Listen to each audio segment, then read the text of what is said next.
and welcome to this week's video. Have you ever mixed a grey in oil paint only to find it looks flat, dull or lifeless on your canvas? You're not alone. Getting rich, dynamic greys is one of the trickiest things in painting. But here's the good news. You don't need fancy pigments or complicated techniques. In this video, I'm going to show you how to mix greys that have depth, subtle variation and a cool, almost gunmetal-like quality. By the end, you'll know exactly how to create greys that don't just sit on the canvas, but actually feel alive and dimensional. I'll be using this dog painting as a demo, so let's get started. Number 1, colour theory.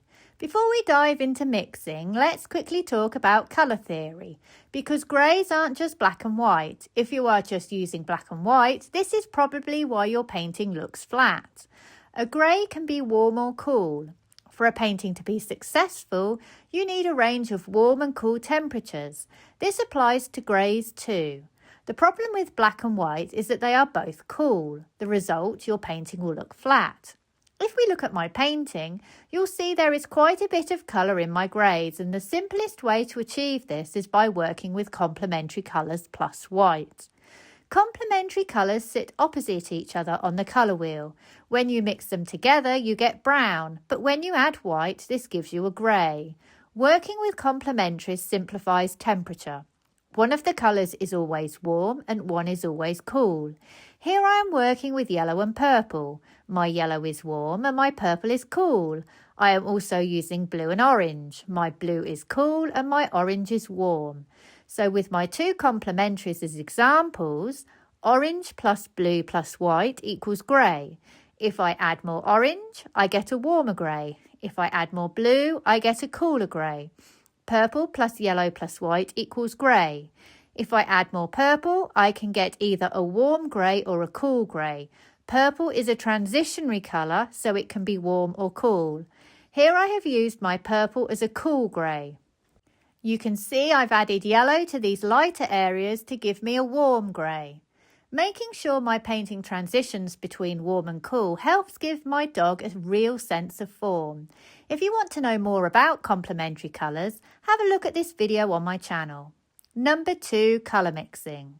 Let's have a look at my palette. I am using cadmium yellow light, yellow ochre light, transparent yellow oxide, cadmium red, transparent red oxide, alizarin crimson, ultramarine deep and titanium zinc white. The consistency of my paint is really important here. Because my greys are pretty dark, I need some primary transparent colours. On my palette I have a transparent yellow, 2 reds and a blue. Transparent colours do not affect the value of dark mixes like my semi-opaque and opaque colours. This enables me to get some really dark mixes. If you want to know more about the benefits of working with transparent colours, have a look at this video on my channel. You'll notice I've also mixed up a few other colours, a black red and a black green. When I mix these two together, they give me this black. I also have a red leaning purple, 2 oranges and another blue. What mixes have I used to make these colours? Starting with this warmer area around the eye, I have used this purple plus my cadmium yellow. This gives me a sort of warm brown. If I want a cooler purple, I use this red-black plus blue plus transparent yellow oxide plus white. I make sure this mix is heavier on the blue. It gives me this very cool grey that you can see around the ear. In some places I will push the grey a bit redder, adding more alizarin crimson, and you can see the shift between a red purple and a blue purple. Where I push this mix more yellow, you can see I get this grey colour up here. This grey in the upper head area needs to be warmer because I have a lot of white here. Remember, white is a cool colour, so where I lay a cool, I need a warm colour next to it. I don't want two cools together as this will make my painting look flat. As my grey goes more orange, I use this colour here plus a little blue plus alizarin crimson plus white. These light passages here carry more white, but I have swapped my yellow for cadmium yellow. Remember, cadmium yellow is my coolest yellow on my palette, so next to this mix it will appear cooler. Number 3, creating form. Getting your temperatures and colour correct is really important for avoiding chalky flat greys, but how I lay my paint will also help me get a convincing dog that reads correctly. You may wonder how I got the woolly effect whilst using so many different colours. If I reduce this dog down to a few crude value blocks, I have painted my big shapes in first. Within these big shapes, I have small value and temperature shifts. Whilst I paint these in, I also need to make sure my small shapes do not overpower my big shapes. I am not trying to paint the detail of the fur, I am trying to suggest it. You need very little information for a painting to work. I start dark and work up to my lighter areas. You'll see I don't really add my thick white paint until the later part of the painting. At this stage, I knew I wasn't light enough, but I didn't want to add my thicker paint until all my darker mid-greys were resolved. White is a thick, opaque colour. It will pollute everything if you add it mistakenly. So make sure when you go in with this paint, your value is correct and your temperature is also. If you make a mistake, scrape it off and do it again. The only way to get this blended effect is to work alla prima. Pulling your edges into each other is really important. You cannot do this with dry paint. My paint started off thin and sketchy whilst I was working it out, and as I progressed I got more confident my choices were correct and the paint got thicker. If you would like to know more about alla prima painting, manipulating your edges and blending your paint, have a look at these videos on my channel. I used some medium in my white areas but none in my dark greys.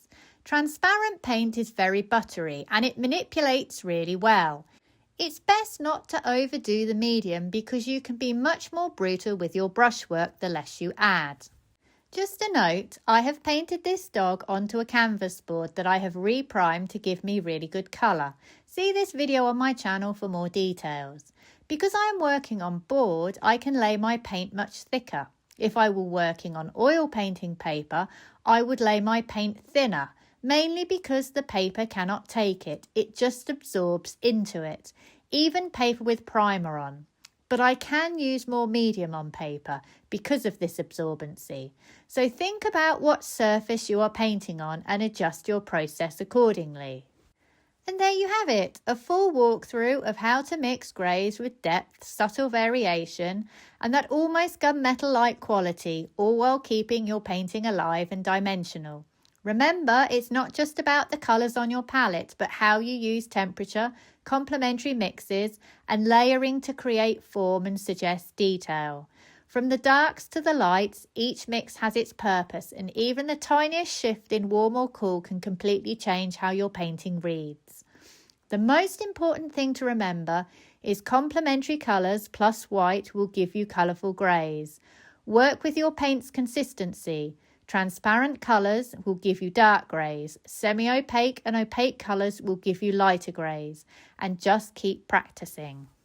If you would like to come and paint with me, join my workshop on the 3rd of July. You'll find the link in the description below. There are also more details of lesson opportunities on my website sarahhallidayart.com. If you found this video helpful, hit that like button and subscribe so you don't miss future painting tips. Thank you for watching and see you next week.